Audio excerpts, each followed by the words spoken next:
I'm streaming it in Under Bridge Burners. So awesome. Okay, cool. Well, I'm recording now, so I'll say what up to everybody on YouTube who are not watching it live, and welcome back to another Malazan Book of the Fallen video. I guess we'll do that with the air quotes, and I'm pumped because I get Cal back to selfishly pick his brain, and hopefully you guys are pumped to have this because he's, one of my favorite channels of all the Malazan content. I think, if in the spirit of what Erickson said about, Tahol and humor and all that stuff being like the biggest sign of intelligence and just fun and all that stuff, then he checks that box. He's the first and foremost Malazan Discord channel. He's got the best hair in the MalazTube community, but he's got a new title,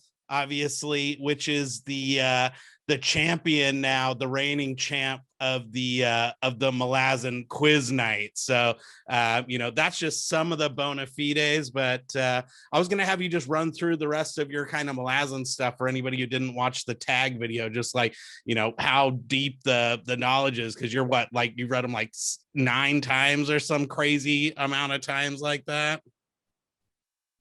Oh, you just froze. I'm in the middle of my 13th time. So yeah, but and that's what's up. So I guess first and foremost, what up, man? Welcome back. Thanks for coming on.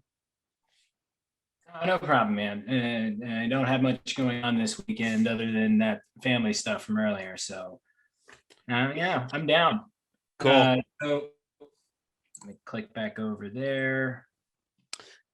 I was thinking, because you have such a badass Malazan magic video, that we could dig in, because like for me at least, I've always thought it would be cool to make videos talking about a bunch of cool stuff, and they're like, it would end up being like a 5.5 hour long video, or I'd have to do like a series of like I'd have to start a university like Ruth Ann Bad or something like that. So I figured it'd be cool just to chat through, and maybe just like for the the basics of just like going through the Warrens and kind of your whole diagram with the pocket universes and all that stuff, and just kind of like, what are the Warrens? Because you get the Tattersail quote early on about like opening the door a crack, and that like gives you a little bit of a way to conceptualize, but I thought the way you said it was the bomb.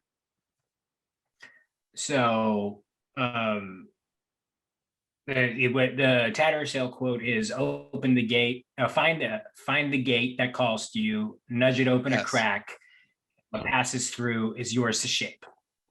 And that's not even her, that's her remembering her teacher from Malazan.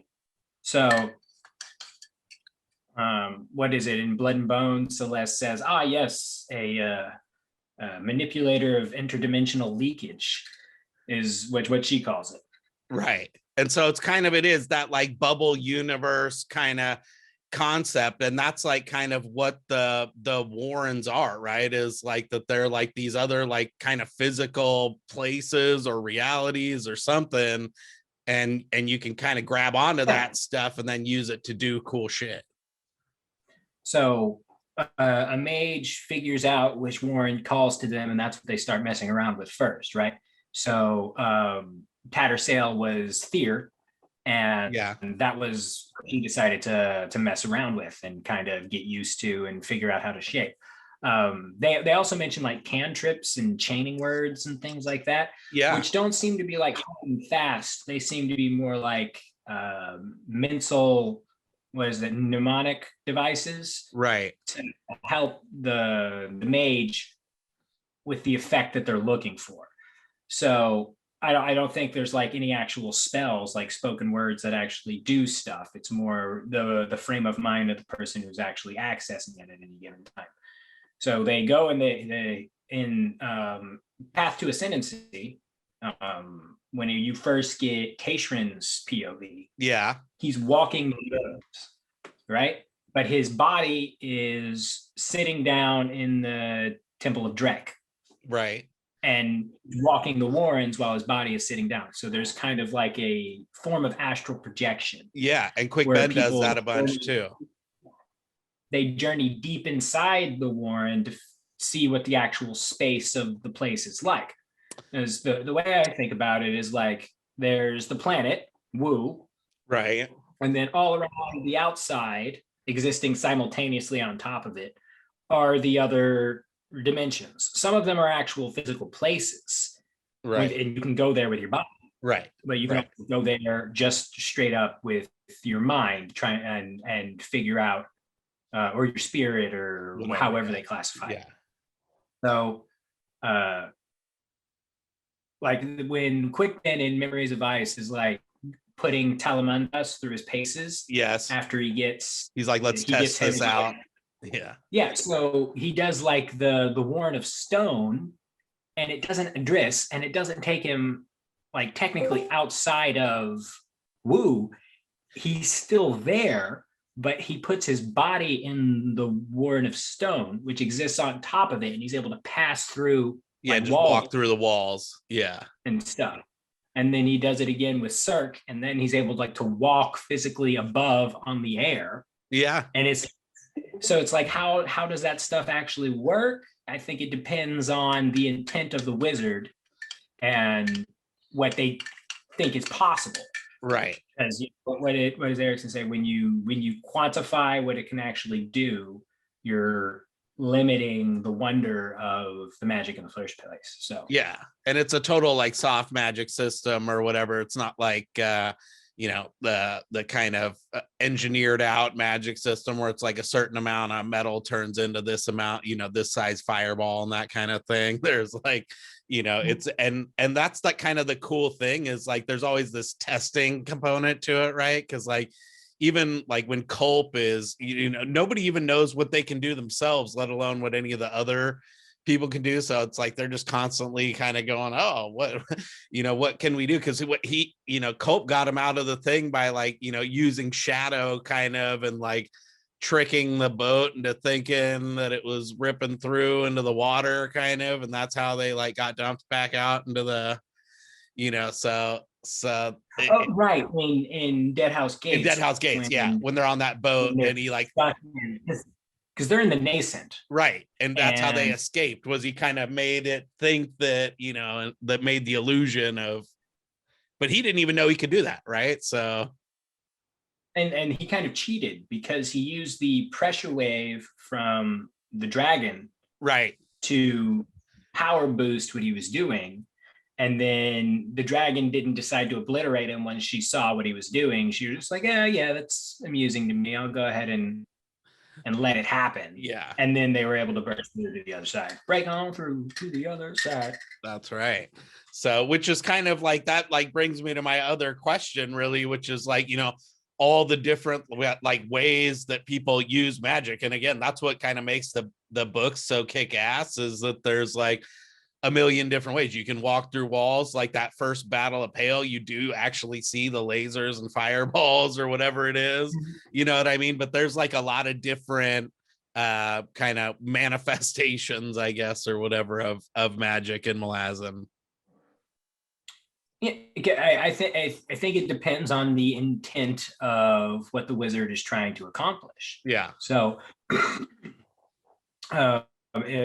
if they didn't want a fireball, they wouldn't get a fireball. Right. But there's also the law of unintended consequences, which is what happens if I open this up right here, right now. What is it going to do? And then you may end up with something that you didn't intend. But like the mage who gets stuck in the wound in Deadhouse Gates. Like I think he was trying to escape Odaterral Island, and Odaterral being what it is to mages, it either completely negates what you're doing, but if you push past that, it gets like exponentially worse. Yeah. And he ends up going nuts. He ends up stuck like in the sky, trying not to be sucked out into chaos. Yeah. And then the rest of that is how that turns out. Right. And that's kind of a crazy part too, right? Because you have all these like warrens and stuff, but then there's like chaos, which is kind of like the substrate that all these little, layers are kind of surrounded by, or you know what I mean? Which is kind of like the nuts part too, that you find out over time that is like the other stuff, I guess.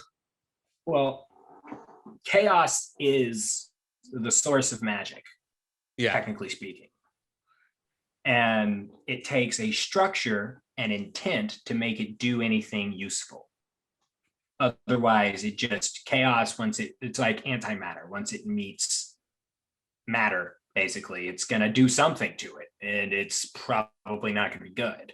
Right. And then, so like if you go back to Kharkanas, right, like it's the ritualistic blood sacrifices and manifested intent of the people who are using it that actually starts to put the basis of these, what we would call warrens, like the path. Because different people are trying different things, and then you have enough people trying the same thing over and over again that it develops a path. Like if you walk through the grass enough times, you're going to end up with a trail there. Or at least this is how it always has seemed to me. I mean, I could be 110% wrong. No, it sounds perfectly totally fine.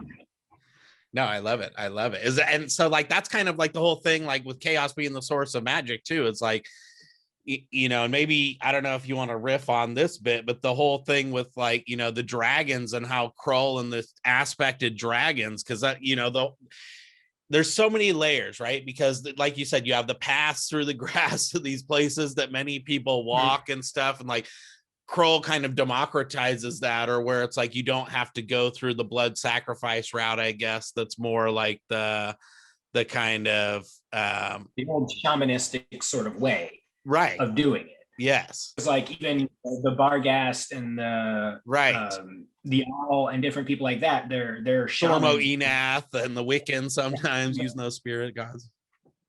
They call them shouldermen.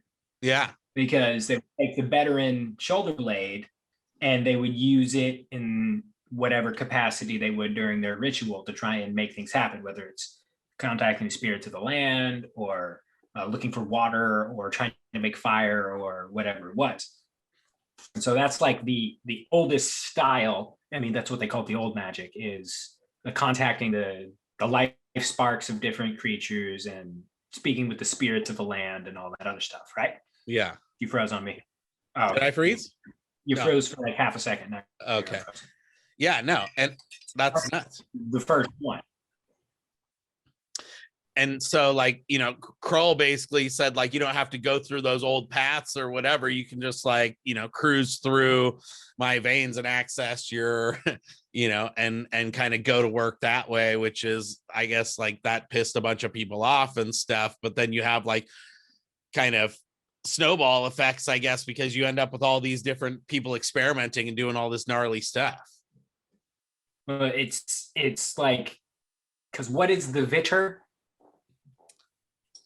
It's basically liquid chaos, and they also call that the blood of dragons at the same time. Yeah, because dragons are, you know, chaos made flesh, basically. Right. And so what Krull did was, Krull had already been like a very old elder god for a while, with people like in Memories of Ice, it talks about elder gods are manifestations of a host of unpleasantries, right? Yeah. Because people have been sacrificing to them for a very, very long time. Yeah. So he took all of that power that had been given to him by the blood sacrifice, and then basically cut his own blood and used that as like permanent gateways to each path.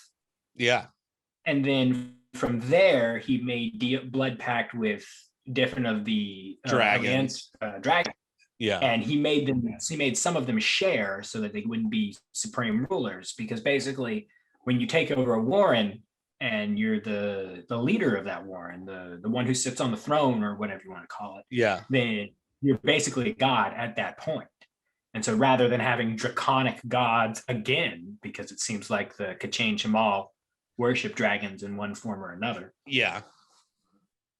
He made them share so that they couldn't become more tyrannical than they already were. So they're kind of like locked into their own thing.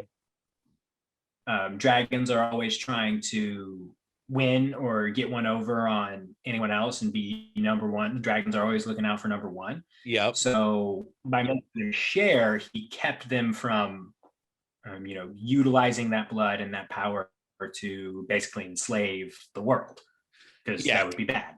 Right, because they're going to be like inherently competitive and like would have been like a kind of Highlander type scenario, ultimately. And so like by breaking it up into pieces and everyone's like aspected to a different thing, then it's kind of like he's kind of chaining them to their own thing, because then they got to hold down their own fort to like retain their own like supremacy of their stuff, I guess, instead of being out conquering. So yeah, and then they're the ones that give that pathway an extra boost to can stay as a broadcasting signal, basically.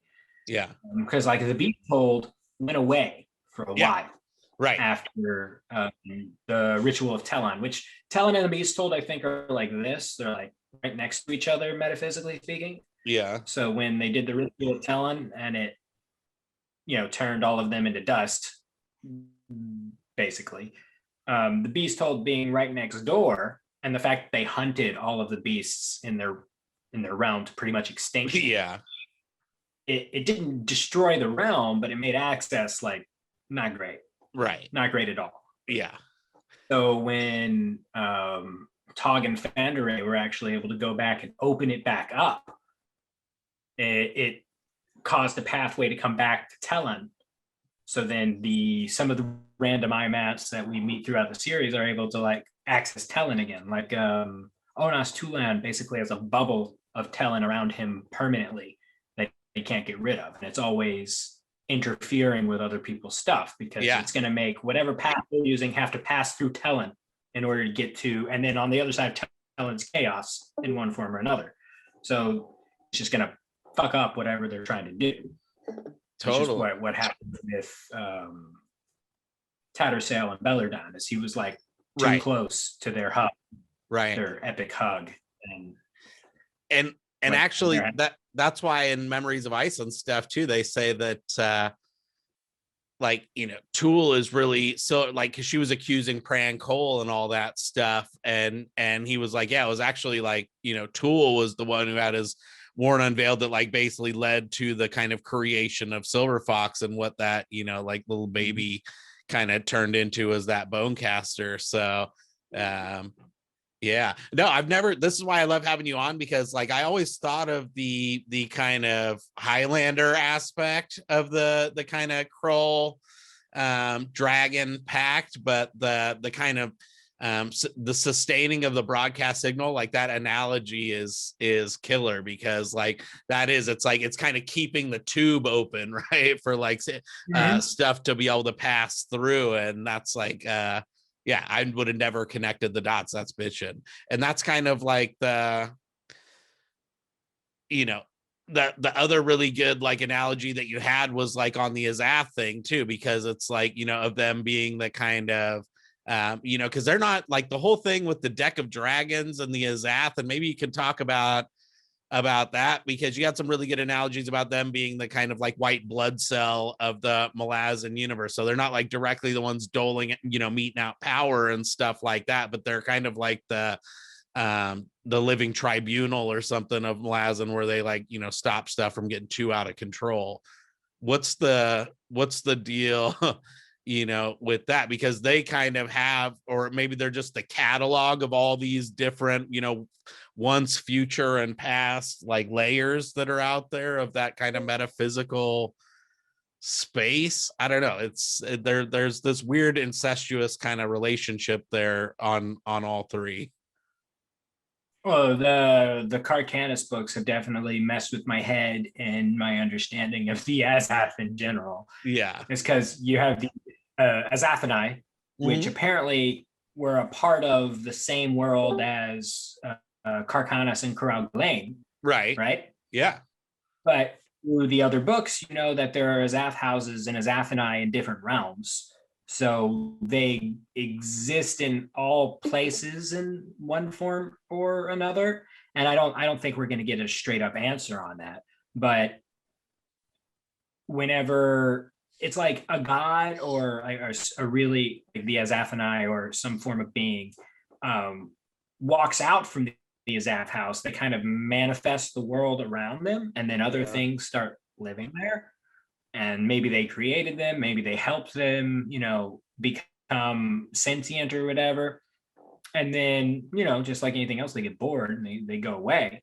Like Osurk.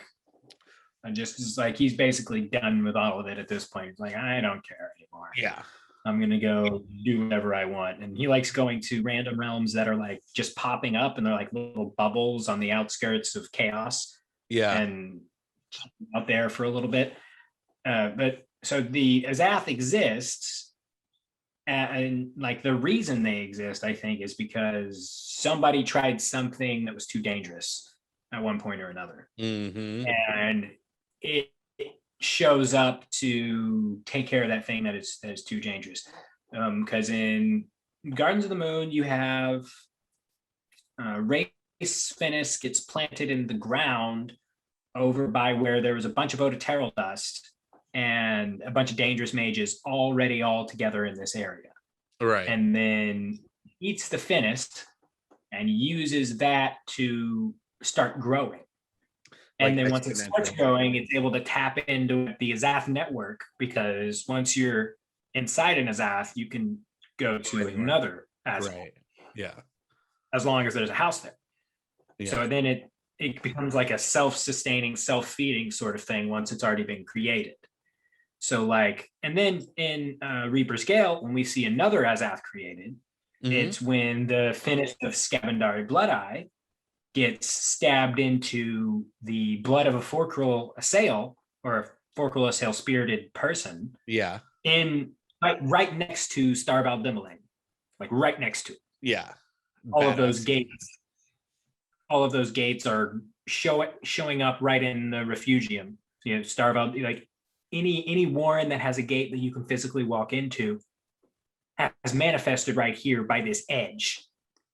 And then that house grows, and then all the gates are inside that house. And it's weird because it's in like a cave system. So it's like a tree that grows and swallows a bunch of caves when you think about it. It's really... And it's incestuous, and it's in a thing where it's already super metaphysical and super gnarly and confusing. Yeah, so like I don't know how the IMAS say that it's a part of Starval Dimmaling in Midnight Tides. Yeah, because what Feather Witch is talking to Ulshan Prowl. Right. And she says, oh, what warren is this? And he's like, I'm on Starval Dimmaling. Right. Because it was like a bubble on the edge of Starval Dimmaling, and right outside is chaos, like everywhere else. Right. And apparently just memories of the IMAS were able to make this into an actual... It started out as a metaphysical place, but then things started journeying there, which turned it into an actual physical space, which is super confusing. Yeah. Super. Yeah. It makes my head hurt when I think about it too hard. Seriously, dude, it's so much to keep track of. And that's like why you can read it 13 times and still be like figuring stuff out. And like Ulshan Prawl is like such an obscure, like bone caster type dude in that like refugium. And that's like where all the crazy stuff, all the crazy Reaper's Gale stuff, I guess, happens there too. Mm-hmm. And then you had two soul taken, like one monkey and one giant bear, and then 2 dragons, or 3 dragons actually, 4 if you count Silchas. Yeah, all show up at the same time, and then too much power create in the same spot, along with a Finis which nobody was using, and boom, instant Azath. Yep. Yeah, crazy stuff. What's they always say how Krull's heart is like, the 2 chambers are, which I never totally got, because like what is even after reading Kharkanas, for me, like you go back, and I have only read Kharkanas once. That's the one thing I've only read once. But like how the 2 chambers of his heart is like Crippled God and Starval Dimmaling. Like I get the half, like I just don't. I still don't totally, and I guess we don't totally know exactly how everything, shakes out, but it's like Kharkanas was just like a regular, and same with Amtos Falak, right? Like it's not clear that these weren't just like regular places, or I don't know. It seems like somehow like stuff got splintered off, because it seems like these were all just like kind of places of one world or something. Right. Because what is it? The Lord of Hate is sitting there and Mhm. Amtos Falak chilling by himself because they've decided civilization doesn't work anymore. Yeah. And then And which is like Crowd down the road, like they Gates- walked there across like land to get, you know what I mean? It wasn't like a magical journey. But in Bauchelain is the entire realm of the Teist, right? That Right. includes Kharkanas and the where the border guards are and the Husk Legion and all that stuff all seems to be in Bauchelain. Yeah. Totally. Then whatever happens at the end of Kharkanas happens because we don't know that yet. Yeah. But then from the series, we know that the Eater, the Andi, but not the Leosin, all fled. They all fled Bauchelain and Immerlon and everywhere else, and they went somewhere else. But then they have the memory of these places, which seems to be where those shortcuts or physical spaces, like they open up they unveil Amtos Falak and all the ice and whatnot comes out, and it seems to be just the memory of those places bound up with their blood makes that physical place closer. Yeah. But like in Reaper's Gale, Hedge starts off in Hood's realm, and he starts walking. Yeah. Yeah. And then from Hood's realm, he goes to the realm of ice. Amtos Falak goes past the throne of ice. Yeah. And then from there, he meets the renegade Imas, and she says, "Up here is Telon, his home." And then they go into the refugium. So, but just like in Deadhouse Gates, where they say it's not on the walking, it's the arriving. Yeah. At a place. Yeah. When they like decide, Callum just knows it, like all of a sudden I'm here. Yeah. Mm-hmm. So it's like a mixture of it being a metaphysical space and a physical space, because he was able to walk all the way out from Hood's realm to the Hold of Ice, and from the Hold of Ice to Telon. So does that mean that just beyond the other side is what from Telon to Thirlan, and from Thirlan to Immerlon, and from Immerlon to somewhere, and then it's like all in kind of like a circle. Yeah. And you could just walk in a circle forever in between these different. I have no idea. I have no idea how any of that works. But it seems like you could actually start in one war and end up somewhere else. Well, and I think it kind of like ties together everything that we've been talking about this whole time too, because it's like there's like, all the kind of layers on top, and how they, were able to kind of like walk through the stone and do all that stuff, and like the stuff with the refugium, right, where it's like you just kind of can kind of, you have these overlapping layers, right, and they're all kind of there at once, and how you can like make the refugium a place, right, just by like having access to all these gates, and kind of, I don't know, the power of whatever of these like determined people, and the you know what I mean, like a shared memory or something, and that kind of is all, maybe all the kind of same thing that you're talking about there with Hedge and walking through all that stuff, you know what I mean? It's like they're all, it's like the old school, I don't know if they had these when you were in school, but like the projectors, right? And they used to have like the transparency projectors, and so it's like they're all there. Yeah. You know what I mean? Like on top of each other, and they're all, one spot on all of them or whatever. I don't know. It's and a trippy, and they all make, the light shines through it, and it's all these different pieces of laminate, and it makes one image. Exactly. Totally. Yeah. Yeah. And that's like how, that's how it is kind of in Night of Knives, right? Like that's how they kind of describe that whole Shadow Moon Night, right? Is that's like them weird, like kind of perfectly synced up timing where all those layers. Conjunction.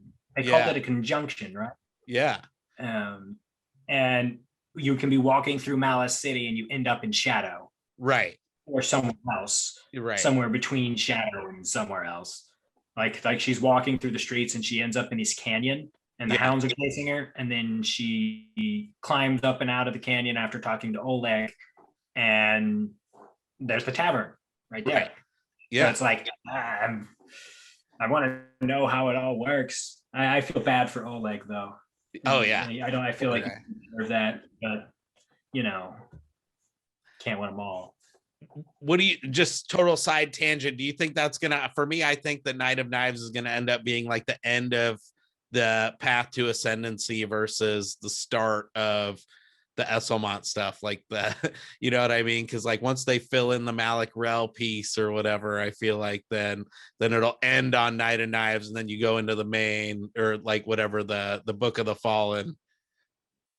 Well, you see, I don't know when the Jhistal, thank you, Cam, takes place. I'm not entirely, I don't know if it's a part of the Path to Ascendancy thing or if it's its own separate backstory or further on past Return of the Crimson Guard and all of that for Mr. Rel. I really don't know, but I would be, I want to read it. I'm down to read it.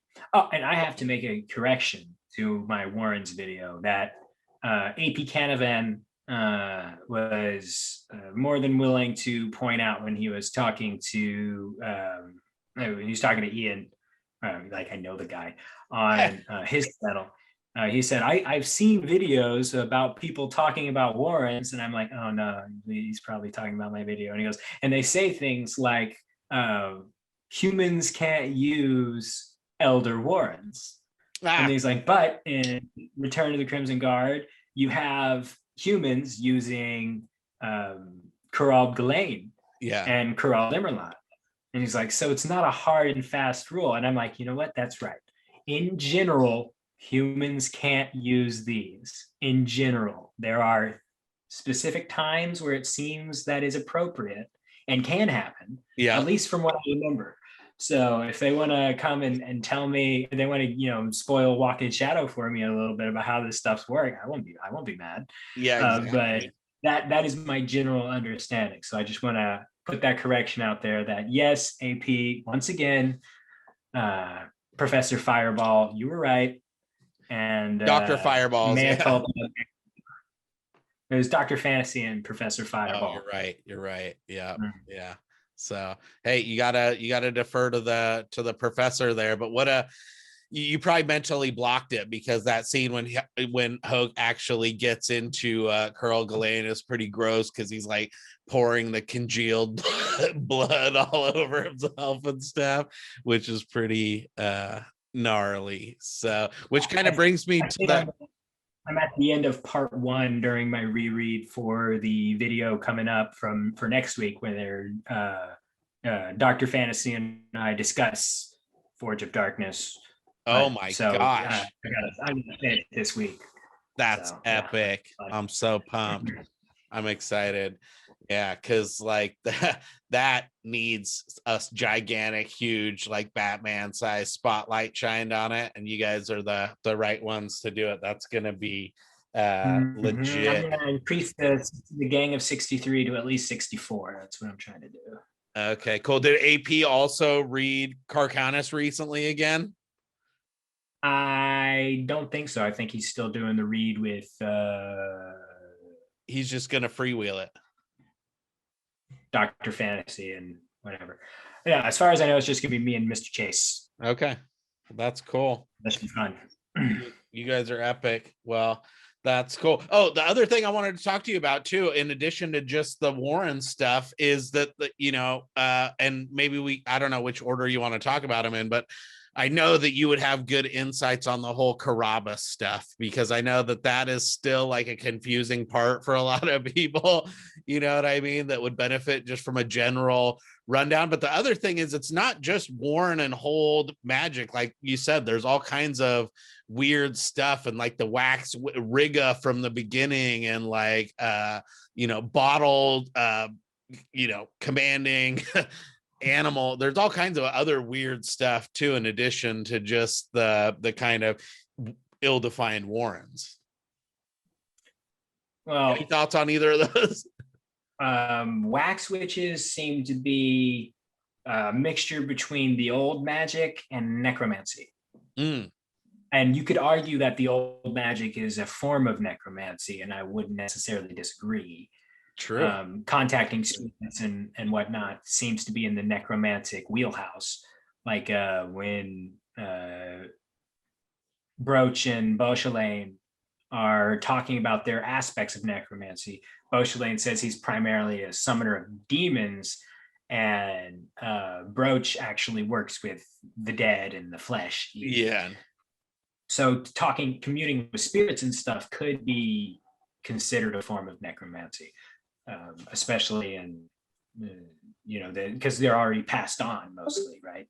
Totally. So that makes sense that it would be.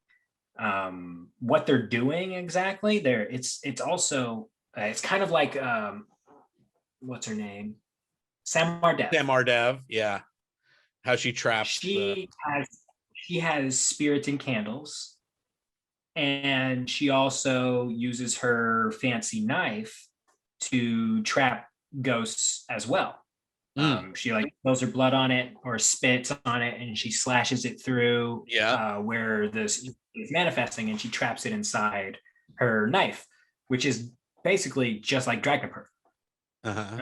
It's not as big or as fancy or as heavy, because Dragnapur has been collecting souls for a good while. Yeah. But it's a warren inside a blade, right? Totally. And then, so how does that relate to Karsa, right? Karsa has his giant stone sword, which he made and offered the spirits of his friends to go and reside in it, right? But when anyone else who has like a lick of magical sense is looking at Karsa, like Hiborik or Samardev, they're like, but he's dragging all these souls behind him. Yeah. And that's anyone he's killed. And not just anyone he's killed, but also the progeny of the people. Yeah. Like the people who could have been from like the offspring from the people he killed are also a part of his trail of souls.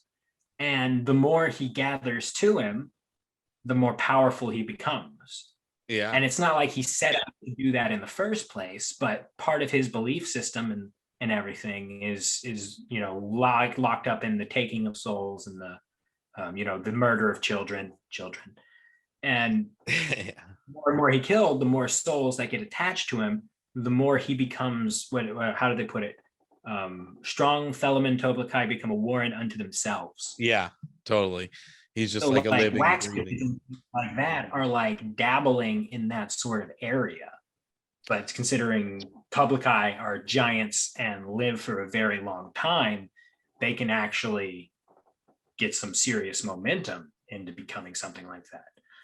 Totally. How that fits in with Bellarden, I'm not entirely sure. But yeah, I'm not sure about that part either, but it is kind of like that same like mind over matter type of thing that that we've been talking about the whole time, where it's like, eventually you just like, kind of created out of thin air in a way. In some ways, like Calor is doing the same thing, right? Because he has all those things or whatever. I forget, does he eat them or he burns them? Those like century candles. And it's kind of like the same thing that Samardev's doing.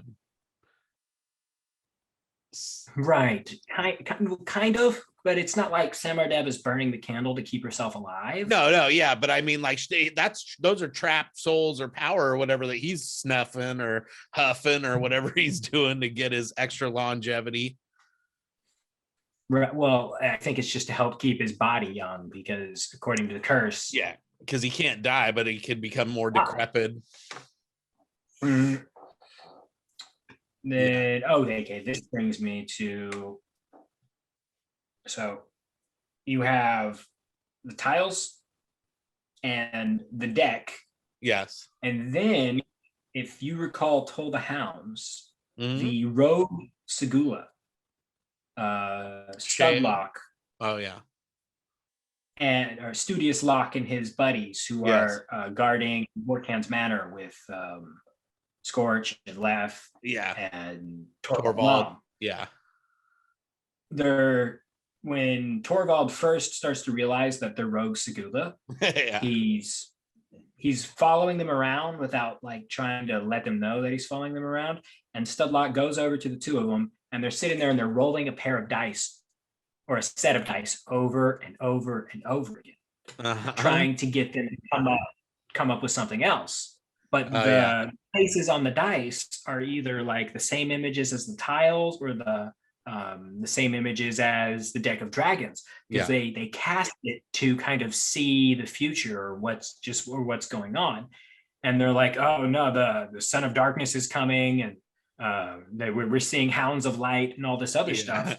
I have no idea what any of it means, but so there's like all these different forms of fulcra, I guess is what the Cetas would call it. So you have tiles, the deck, and apparently a set of gaming dice of some sort, which I would love some of those just to add to my collection. That would be cool as shit. Yeah. But how do they relate? I don't know. I think it's probably the adept or whatever who's using it.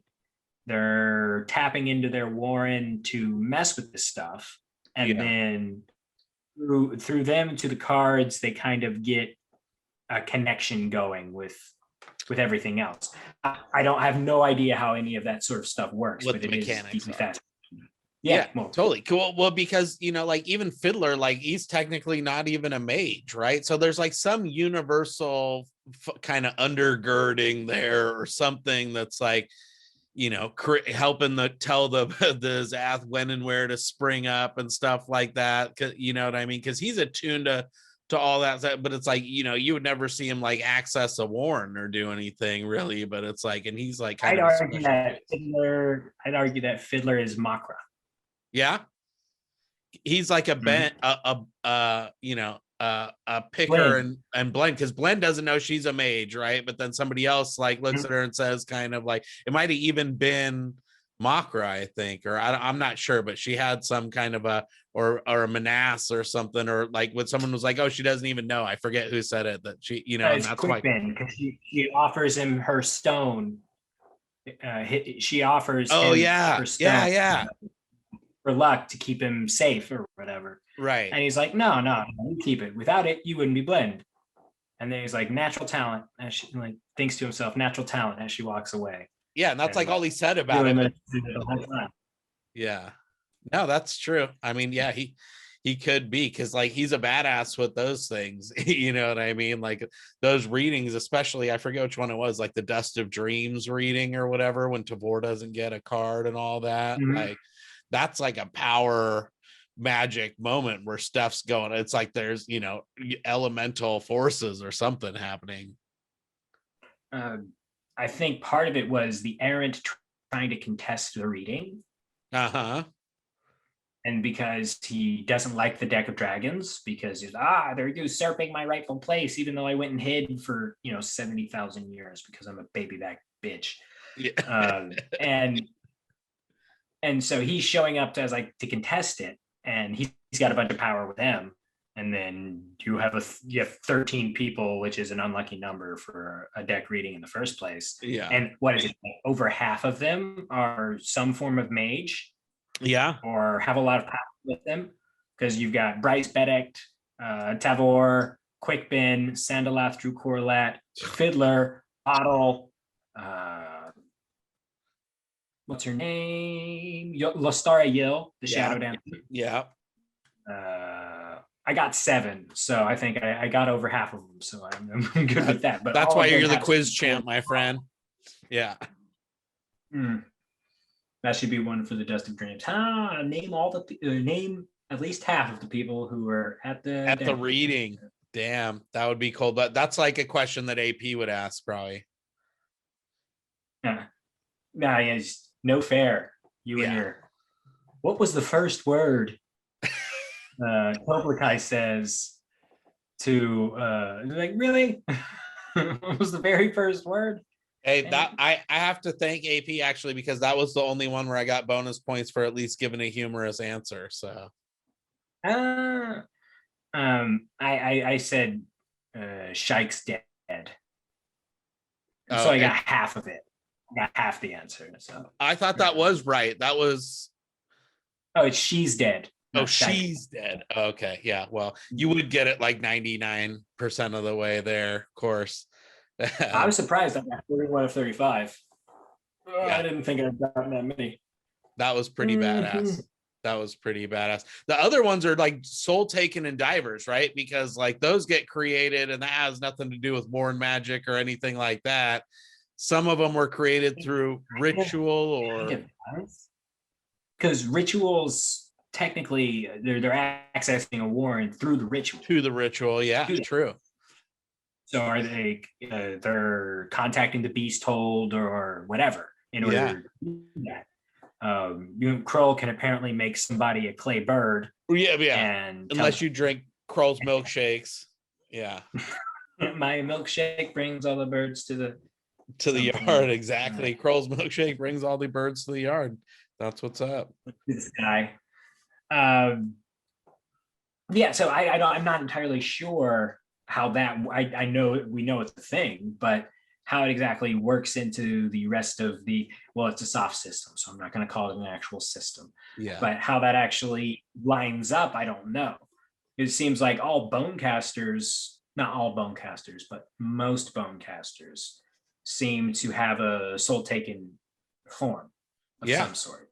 Totally. And I don't think they can actually call bonecasters until they can. It's like, in the Native American tradition, you go on a spirit quest and you find your totem animal. Yeah. It's like it's kind of the same thing for the bonecaster. You've got Pran Cole, who becomes the fox, wise in the ways of ice. And then Kalava is a panther. And then Monokokam is a giant monkey. Gorilla, yeah. And they become a bear. So how did it get the beast hold and Tellen seem to be like right next to each other. Yeah. So they kind of are close together. What I want to know is did the Dinrabi divers, because he seems to be able to use ruse like it's nothing. Yeah. The Dinathrussan is an anagram for under the sea. Oh, really? Which is a little cheeky. That is cheeky. I didn't know that. Maybe I'm reading too much into that there, but I thought it was funny. I love it. So he's able, the Dinrabi divers is able to use ruse like it's nothing. So was his through the beast hold or was it through ruse? And then all of the Alent Soul taken, they seem to have access to Star Valdimile. So is it the blood? The drinking the blood of the dragon? Is that what brings that out of them or into them or however that works? Yeah. Somebody drank the blood of a dragon, could it just kill them instead of actually turning them into anything? Do you have to already be powerful for this sort of thing to work? See, I would be like Samar Dead trying to empirically test all of this stuff and whatnot. Yeah, exactly. Well, that's why I want Walk in Shadow so bad, right? Because when they say they drank off the blood of Tiam, like, did they just like cruise up to the edge of the Veeder and just like sample the goods, or you know what I mean? Like, I'm just so curious how that played out, because also like it has implications for like any future books, right? Because like Taishren kind of like went through the Veeder too to become like this elder god. Like, I'm just so curious about all that stuff and the other stuff which we haven't even touched. What's up? Kroll retired. Yeah, is what happened. Right. And so took his place. So Kroll is technically, it's just like Hood is still like running around and causing mischief after he gives up the mantle of the realm of death. Kroll is still running around causing mischief somehow. He didn't just cease to be after he stepped away from it. So I'm interested in what he's up to, just because I'm a Kroll fan. I think he's cool.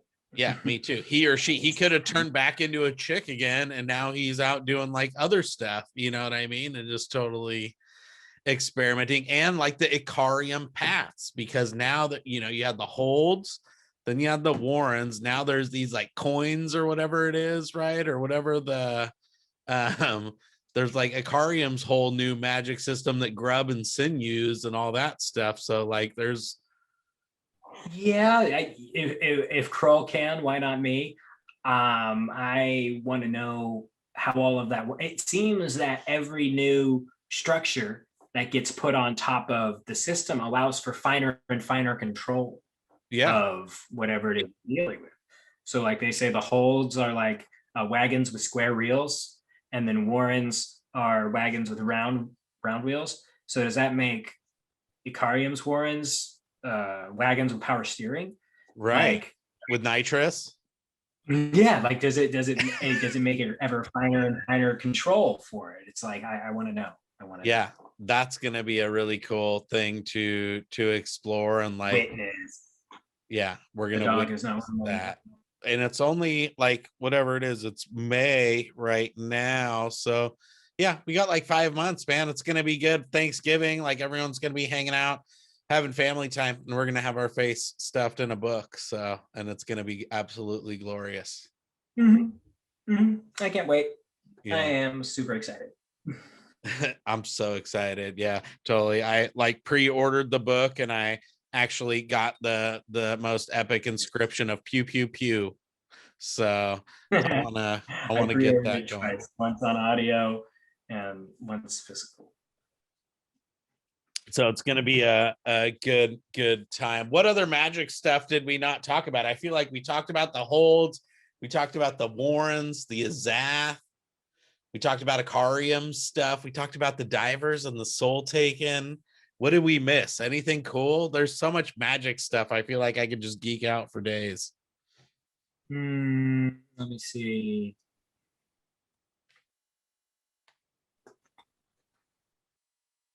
We talked even about wax witches and Riga. Come on, you don't get Malaz content with Riga in there every day. Well, unless they're talking about chapter 1 of Gardens of the Moon. Yeah, Claudia did give a big shout for Riga. She had a little segment there, and Christine hit it hard, but that's about it. So yeah, I like Christine and I like Claudia, and I hope they do more stuff. Me too. I wish I had more time to make content, but life is stupid right now. So, hey, you're talking to a guy who's 2 years into a channel and is on chapter 14 of Memories of Ice, my friend. So you're in good company there. No worries. Oh yeah, there's one other type of magic we haven't discussed yet. Oh yeah, cool. The magic of reading. Yes. Thank you, Cal. Dun, dun, dun, dun. I opened my my warrant of books. No, but seriously, but we just spent like nearly 45 minutes discussing, magic, which isn't real. Yeah. in a fantasy world that we both, have read extensively and like to reread and stuff like that for about, we've been sitting here talking about it for a little while. But it's any book or movie or whatever, anything that really captures your imagination like that is worth pursuing. And don't let, like, people who are watching, don't let anyone tell you that what you like is dumb. It may be dumb to them, but it doesn't mean have to be dumb to you. Don't let somebody else's opinion of something make what you're pursuing less meaningful if it means something to you. And so, like, people have been, some other people have told me, oh yeah, why don't you read anything else? Well, I do. I read a lot of stuff. Yeah. But this is my absolute favorite thing, and I love it, and I'm going to continue to reread it and talk about it with other people because it really is that special to me. And when something is that special to you, you should just let it be that. You don't have to justify it to anyone. You don't have to do anything except enjoy it. And that wouldn't be possible without someone else spending their time, effort, and will blood, sweat, tears into writing something that I value that much. And so that's, thank you to Erickson and Esselmont, because you guys knocked it out the park. And I want to read more of your stuff, basically. I'm selfishly asking you to provide me with more because I enjoy it. Me too, brother. Need a little Yeah. more. You got any more of them Kharkanas books? Yeah, exactly. That's I'm with you 100%, bro. It's the like, that's why I'm not I don't, really think of myself as a booktuber. You know what I mean? Like, I'm not trying to talk about other, like, I'm here to nerd out about these books over and over again, because, like, how long we've been having this conversation for over a year now, just in the Discord, and talking about, slicing and dicing. And here we can just still sit here for an hour, you know what I mean, on a weekend, and still find new stuff that we still haven't even talked about. And now that's only stimulated more questions for the next, like, collab. So yeah, I'm with you 1,000%. On that note, I'm gonna make you come back, or maybe I'll even weasel my way onto the Really Good and Kind one day. Oh, yeah, we're gonna make it happen. We'll make it happen somewhere. Okay. Not cool. next weekend, but the weekend after we should, because next weekend I've got the Dr. Chase thing. Yeah. So weekend after, it should be the 29th. Okay. Yeah. Well, keep me posted. We'll make something happen for sure. I'm always around for it, but I learned a lot this time, and more importantly, I just really enjoyed it. So thank you so much for coming on. I really appreciate it, man. Yeah, anytime you want to do something, it's usually going to be this late at night, probably, so that way all the kids are in bed. That means I get to have a little beer. I already finished all my tea, so. But seriously, hey, and thank you for sending me those books. Oh, dude, you're the best. I'm a huge fan. That really meant a lot, and I really, really appreciate it. And thank you. It's awesome. No, you're the best. I'm a huge, like I said, I'm still always, as ever, like, humbled and honored that you'd come on. I'm honestly a huge fan. I watch those videos and I just, like, laugh my ass off because they're funny, they're smart. Your insight into the books and knowledge is undeniable. And I know that one of my kind of prides is that I don't just camp out on this resource selfishly, but that I get a chance to share it with the world. So we appreciate you, and look forward to seeing you on the next one. For everybody that watched this, thank you guys so much for watching, and until the next major epic collab, happy reading.